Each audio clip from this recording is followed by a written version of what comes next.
Okay, camera one is rolling. Camera two is rolling. Miss Karen, where am I looking? At which camera? Speed. You're gonna look, Yaku's tell her where you're gonna look. Okay. You and I will communicate. Basically, Okay. you're at this kind of tier. Okay. Right next to Thank you. This is All camera phones on two. airplane mode? Yes. Yep. Okay, it's standby. Okay, so we've got speed. Sound and speed. Okay, and let me check your mark levels. In and down, good. All both cameras clear. Ready. After Eden, scene Auburn, take one. Okay, we're clear. Everybody will be settled, and then the director will give us the final. All right, we're ready. Auburn, if you'll start with giving me your name, your last name, and then, if you're comfortable, let us know you're a student at Louisiana Tech. Okay. Sure. My name is Auburn Wallace, and I'm a senior student at Louisiana Tech. Auburn, you have volunteered or been associated with Purchased. Correct. Right. Tell me a little bit about that. How did you get involved? Mhm. And a little bit about what you've done with Purchased. Sure. Well, I guess for a while I've known about what sex trafficking is, but I didn't know what all it entailed, or I didn't honestly know that it was in America. I thought it was more internationally. And the more that I realized what it was, and on our own soil here in America and in Louisiana specifically, I wanted to find out more about just what it looks like here and how I could help. And so I heard about a program in Shreveport, Louisiana, where my parents live. And there, it's an anti-sex trafficking organization, and it's a nonprofit and Christian-founded, or Christian-based, and it helps women 18 and older get out of the sex trafficking lifestyle. And so with my job there, I decided to go ahead and intern with them over this past summer, and I did a lot with them. I helped bring the women to errands, to different places, and I spent a lot of time with them. So whatever they needed, I was kind of like the right-hand girl. And so through that time with them, we were able to talk and share experiences and conversations and really build up a relationship throughout the summer. Beautiful. You can just pause. Mhm. 1 second. Full stop. And you don't need to stop. You don't need to stop. And what I want, and I got what I want. That's not often that you can say that, but Are you to bunch up? Okay. just want to see what that does. Yep, that's good. You okay with that? It's come out of a little bit, but I I just like it. That's good. want to bring a little bit of that amber out of her eyes. So we Okay. hold it from the top. Color change. Wait a minute. I'm going to ask you to say your name, Sure. last name, and school again. Okay. Sure. My name is Auburn Wallace, and I'm a student at Louisiana Tech University. Auburn, how did you find out about sex trafficking? What, if you can remember? Mhm. And how did you find out about it, and when did you realize, okay, it's not just abroad, but it is here? I think I've always kind of heard the term thrown around a little bit, the sex trafficking term. And then I guess it was a few years back that it became more prevalent in the media, and that's where I heard more about it, and maybe on the news a little bit. And I didn't really realize that it was also prevalent in Louisiana. And so when I heard more about it in my own state, and technically in my own backyard in the cities that I've lived in, I felt the urge and the need to want to do something about it. So I also heard about a program. I looked on the internet for a program near me for anti-sex trafficking. And so I found one in Shreveport, Louisiana. And through that organization, I attended one of their meetings just to know more about their program. And through that program, they shared a lot of information about what anti-sex trafficking looks like internationally, here in America, and in Louisiana specifically. And with that organization, after I heard more about it, I had to help. I wanted to help stop whatever I possibly could do, and so stop with sex trafficking. Tell us a little bit about what you study. Sure. I study family and child studies at Louisiana Tech. What that is we studied the individual based on the relationship to a family. Every individual is part of a family of some sorts. And so how the individual functions is going to affect the whole family. So we take classes in how to deal with family stress and individual stress, how to deal with death, dying, and bereavement, how to deal with families who are international families of different cultures and ethnicities and races. And we just try to help the family function a little bit better based off the individual.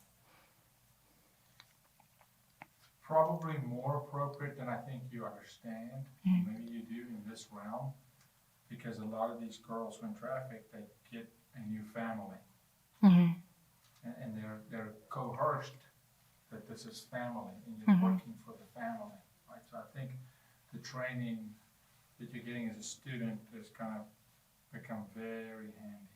Yeah. You know, in this fight. Yes, I hope so. What surprised you about sex trafficking? There's a couple of different things. I think the first surprise that I talked about was just how it is everywhere here. It is practically on every street corner. And so that definitely surprised me. And then also just how little news information is out there on it as much, or how we can do, what we can do to help. And then another thing that surprised me was just that it doesn't always just look like kidnapping off the streets, but what it looks like is relationship building through the use of manipulation. These girls oftentimes come into sex trafficking or the life, which is what it's called, and they get coerced into this relationship of sorts that is just on another level of unhealthy. And oftentimes people think, well, don't they have a choice? Isn't it a choice at every time or at any time? And I think I would disagree with that. A lot of the choices, there's no choice there when it comes with that.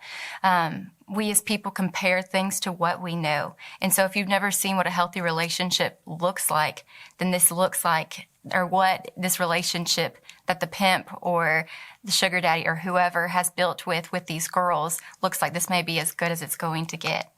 And so also what surprised me, through that relationship building was just the continual lies that the girls are being fed. And that is that they're unworthy and unvalued and just honestly replaceable and disposable, that they can just have a price tag on them that changes every day. Right, it's what Nicole's gonna do it. Nicole. Oh, got it, okay. Thank you. No, I know. I'm so sorry. It's crazy. No, it's totally fine. Static electricity, it's crazy stuff. We've been smoothing people's hair all day. Thank you. I'll take the help.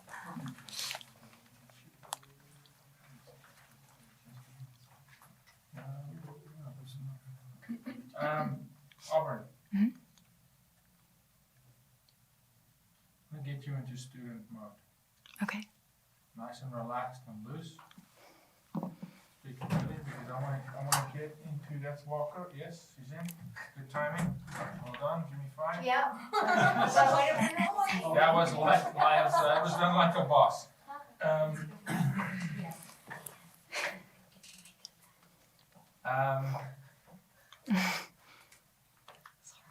Get on to campus activity here. Okay? I'm sorry. Say it one more I'm time. gonna get into campus activity. Okay. Talk to me about what you observe. Obviously, you're super observant. Your awareness is higher than most, by the way, in college campuses. What is the dating environment on college campus today?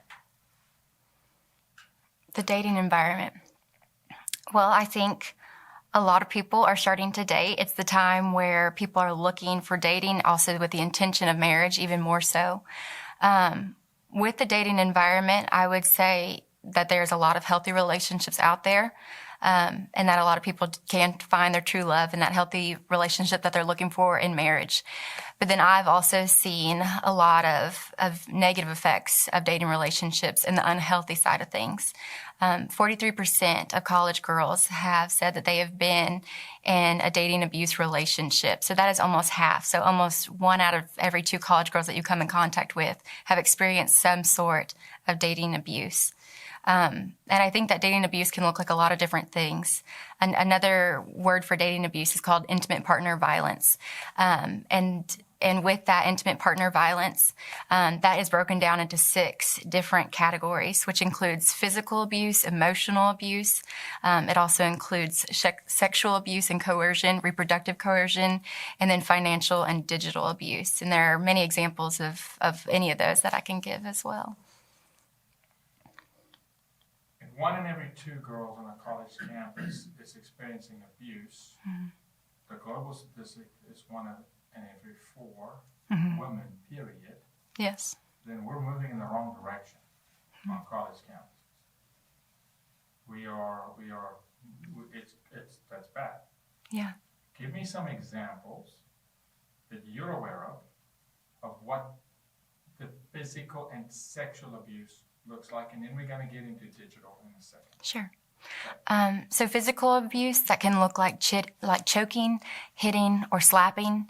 It can also look like driving recklessly. It can look like one partner forbidding the other partner from sleeping or taking just daily medicine that may be needed. And that can also look like forcing one partner into drinking or to doing drugs that they do not want to do. And I think that's seen a lot on college campus, especially that last one that I just stated. You can go to any college party and you'll see drinking underage. You'll see people maybe drinking that don't want to be drinking, and then also a lot of drug usage. And then what was the other one that you said? I'm sorry. Sexual abuse. Yes, I see that quite often. Girls just feeling the pressure to stay with the boy who they're dating with now, because if they don't perform a sexual act for him, from the fear that he will leave them. And so I see that oftentimes, and especially with younger girls who are dating older guys, I think the boy often says, and that is now emotionally abusive, that he will leave if she doesn't perform these acts because another girl will perform those acts for him. Why do you think,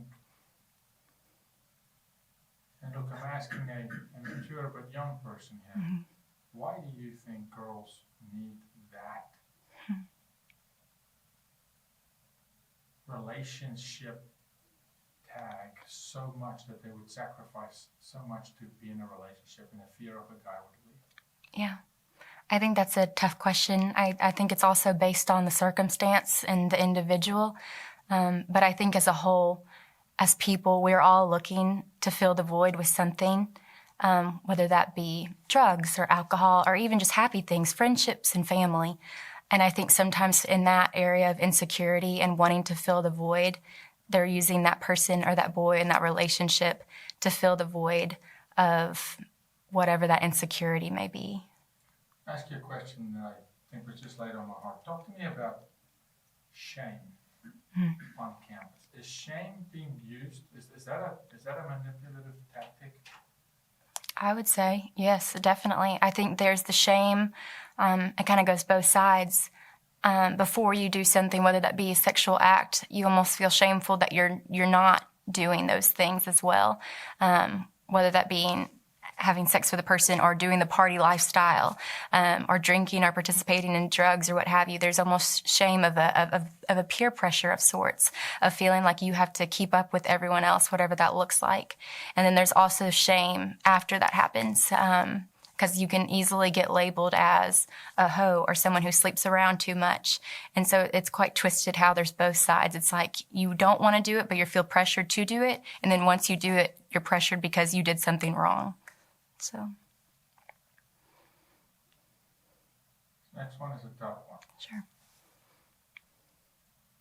What would you say is the general idea of women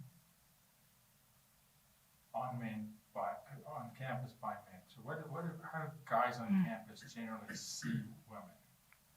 Well, I think it depends on the circles that you run in. If you run in with some of the church circles, then I think that's a more healthy, positive attitude towards girls and mindset. And maybe this is stereotyping, but if you run in with some of the frat circles, I think girls are more just kind of like an arm candy thing. Like if you date the pretty girls, then your social status rises, which most people think stopped in high school or middle school, but I've seen it continue throughout college as well. I think some definitely do respect women. Since we still live in the South, it's we're going to open the doors, we're going to pay for your food, that kind of respect for women as well. But then there's the also of like, you can just date around or cheat on your girlfriend and that not be a big deal either. because we're kind of replaceable, I think, to some people. I think you did a good job of breaking down the sex, but if we had to generalize and say, listen, on average, if I stop any random guy on college campus, is he gonna have a pretty good, healthy view of women, or is it going to be a manipulated view? I think if you stopped someone and asked, I think they may say what you want them to hear. Because I think if they stated anything differently, I think that would be almost looked down upon. And so maybe internally they think different things, but I think verbally they would say, oh yeah, I completely respect women 100%. What does truth look like on campus? Truth in what way? Truth. As a concept. Absolute truth as a concept. Or anything. I think people are more truthful in college, if that's what you're asking. I think people stand by what they believe in, whatever that may look like. And I think there's a little bit of less shame of what they believe in by the time you get to college. And what I mean by that is if you disagree or if you view women as a certain way, then I think you're going to stand by that a little bit more. Or if not, or if you view women in a good way, then I think you'll also stand by that as well. I think there are a lot of people that are more opinionated now, and they'll stand by that opinion just because I guess diversity is more respected in at least my college setting, whether it be right or wrong in people's eyes. I guess your answer speaks very well towards the culture being more outspoken and truthful about how they feel. My question, though, is, do they accept absolute truth? Or is it their version of truth, or the truth that they want to believe? I guess I would have to say, oftentimes, I guess the version of truth that they want to believe. If that can affirm what they're thinking, then I think people will grasp onto that.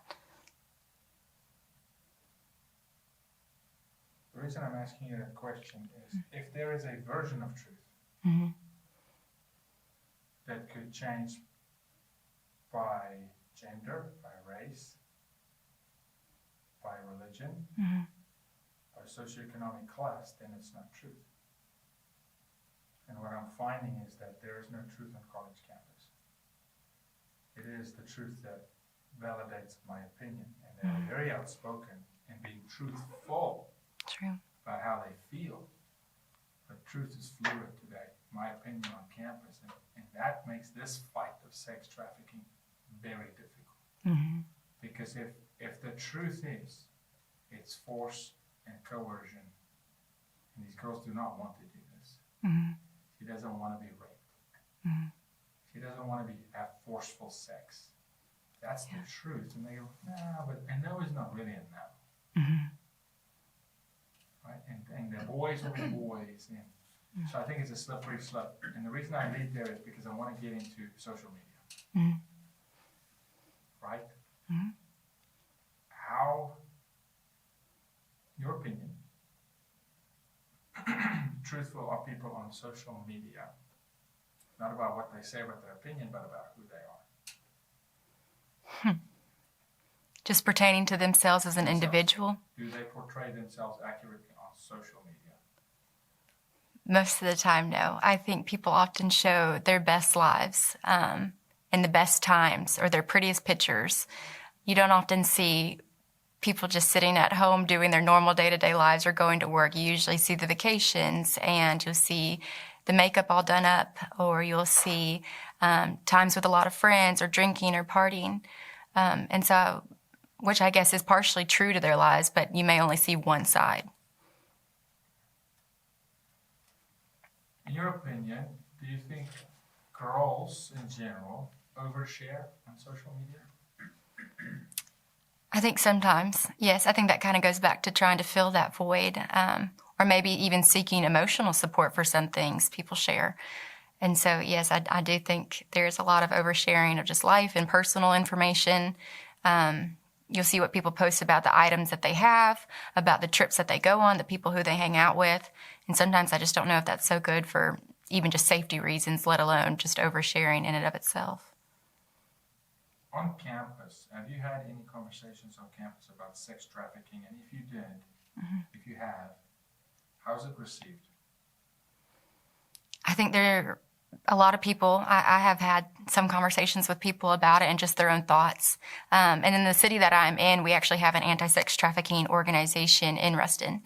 And so I think the news is kind of spreading a little bit more since the organization has started there and has spread out their information with other people.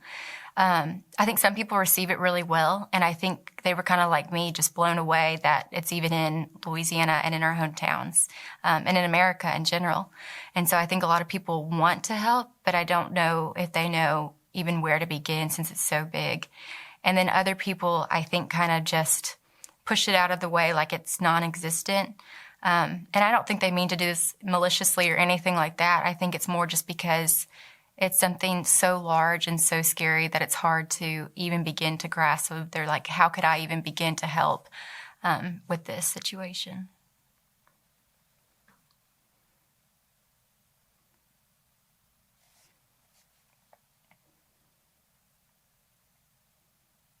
I'm super interested in your answer that's about to come, and I think we're all going to learn a lot from you here. No pressure. No, that's fine.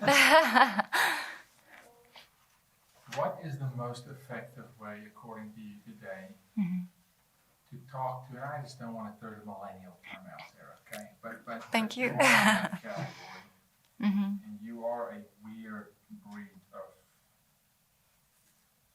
people. I mean, you're the most educated in history, ever. But for a large degree, according to me, the most apathetic as well. There's a lot of jumping on the bandwagon. What is the most effective way to communicate with a student today on campus about an abusive relationship that they may be in? You're witnessing it. She doesn't. Yeah. She's got Romeo syndrome, right? He hung the moon. He's beating the crap out of me, or he's cheating on me, or he shows up late all the time. He mistreats me, he embarrasses me in front of my friends. Today, a student today on campus, how would you approach that girl in this world of we're talking to each other through text message? Yeah. I think, well, oftentimes with these girls who are in these relationships that are unhealthy, they start to seclude themselves from their friends and families. And so when they start to slip away, I think it's our job to chase after them even more. And what that looks like is just staying connected, continuing to text, continuing to talk, continuing to invite. I'd be careful what you say on text, though, because oftentimes in these abusive relationships, the partner is monitoring what is being said over text and through messages and even through direct messages on their Facebook or Instagram when you think that is safe, since that's their social media platforms. But you just have to be thinking that no place is safe from him. So be careful what you say over a text, but feel free to call her and continue to reach out. And I think it's hard to continue to reach out to people when they don't reciprocate. But since she's going through this, she's probably not going to reciprocate as much. And so continue to text and to call her. And as you continue to do that, you can also say, hey, I'm concerned, and this is why I'm concerned. And when you state those concerns, just make sure you don't do it with any sort of judgment. Because when judgment is brought into a relationship, then you are no longer a safe person for her to turn to if she wants to. And then if she does turn to you, which hopefully there will be a day when she realizes or wakes up or sees, and she can turn to you, then help her make a safety plan. And what that safety plan includes is a plan for her to leave that relationship, a plan for her of an action to plan to leave, to actually leave, and then the days after leaving, what that looks like for her. And so I would just say continually stay connected to her, no matter if she completely closes herself off. If you start to see physical signs as well, I would report it. I think all schools have a counseling center. Report it to the counseling center. report it to a higher power, report it to whoever needs to be said, and maybe even bring in another friend if need be. If she doesn't reach out to you as much, bring in another girl who can also reach out to her as well, just to keep that accountability present. Pornography on campus. Active or not active? Active. What degree? I don't even know if what I said would be anywhere near right. I don't know if I could give a statistic on that one. But do you think it's pretty prevalent? Yes, I do. I think with both genders. How open of a conversation is pornography, or is it still a very private, secluded, secret thing? Based off of gender, I would say girls don't really share about it because I think it's almost looked down upon for a girl to do it. But with a guy, it's almost bragging rights or more of a normal thing to talk about. So. Okay. In your opinion, does pornography feed this problem? Yes, I think it more than feeds it. I think it almost normalizes it. And I think the people in the porn videos, and when people watch those porn videos, they just assume that they choose to do that as well, that this is just their lifestyle, this is their occupation. The women have a complete 100% choice, which we all know is not the case, and that this must be just normal. It's just TV. So it's not actually destroying lives in which it is.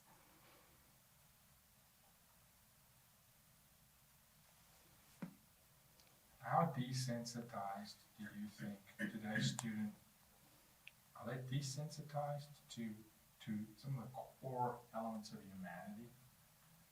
Or are they 100% radar up and in tune and pretty much on point and in focus? I think I'd have to ride the fence on this one a little bit. I think there is a lot of desensitization, and I don't know where you can point the finger at that, whether that be to media. Is that where we point the finger, or to the way that they were raised, or to what, or just their own just internal thoughts and beliefs? And so I think there is a lot of just desensitization in the sense of just apathetic. They don't really care. But then there's also the people, like what you said. I think you said our generation is one of the most empathetic. Is that what you said? Generations that you've seen, or anyway. And so I think that there are a lot of people who want to help, who see the need, who see the issues around them, who are jumping in when they may not know 100% of what the issue looks like, but they're like, I can help. I'm an able-bodied person. Please let me do something. So I definitely think that there's a both and I think it truly is on a individual basis. Have you seen much proactive engagement from the faculty and the school as a whole on campus by bringing awareness of sex trafficking to the students? Or are these groups of students raising this subject on campus? I have not yet seen any faculty speak about it or bring it up or have an awareness day or anything like that pertaining to sex trafficking. Now, there has been days that we've talked about dating abuse, and they have had sessions for us to come listen to what dating abuse looks like, how to prevent it, how to help. And so I was very grateful to attend one of those. And I hope in the future that they will bring up sex trafficking and how we can help in that situation as well. And so right now, I'd mainly say for sex trafficking basis, it is student-led. And I do not know this stat because I haven't spoken on your campus yet, and when I do speak on campuses, I know this stat, but are you aware of any rape cases on your campus? Currently, I'm not aware of any. I think if they were to occur, it would definitely be a hush-hush situation, just to not spark fear in everyone else.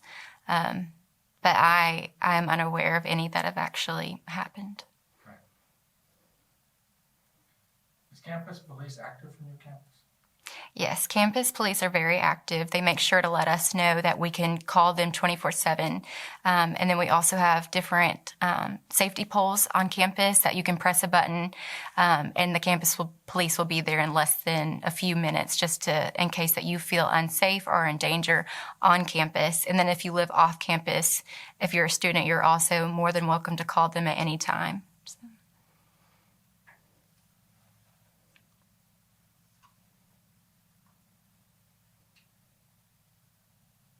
Auburn, you've been amazing. It's great to get young perspective, and I appreciate you. You're brave and bold, and thank you for keep fighting the fight, please. Thank you. Yes. Because we need you to keep fighting the fight, and hopefully we can get some young men to fight the fight as well. Yes. Unfortunately, this fight is fought by 90% women and 10% men. I believe it. Yeah. And 90% men are the buyers. So there goes your economics right there. Right? So Ma'am. please sign off for us just one more time with your name and last name. Sure.